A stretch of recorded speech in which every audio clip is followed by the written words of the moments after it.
Hi అండి. Monday special వచ్చి మా హస్బెండ్కి ఫేవరెట్ టమాటా రసం.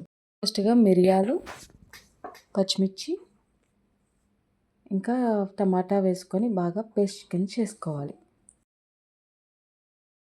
అలా పేస్ట్ అయ్యాక అల్లం ఇంకా వెల్లుల్లి కూడా వేసుకొని పేస్ట్ కింద చేసుకోవాలి. తర్వాత స్టవ్ ఎక్కించి బాండీ పెట్టుకొని అందులోకి సరిపోయినంత నూనె వేసుకొని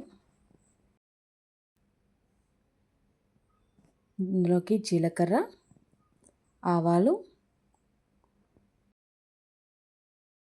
దాంట్లోకి ఇందాక చేసుకున్న పేస్ట్ వేసుకొని అలాగే ఎండుమిరపకాయలు కూడా వేసుకొని కొత్తిమీర, కరివేపాకు వేసుకొని బాగా మగ్గపెట్టాలి.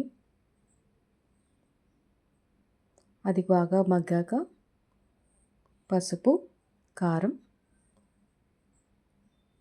వేసుకొని మగ్గపెట్టుకోవాలి బాగాని. అది కొంచెం గోల్డిష్ కలర్ వచ్చాక సరిపోయేంత వాటర్ వేసుకోవాలి మనకి రసంలోకి కాబట్టి.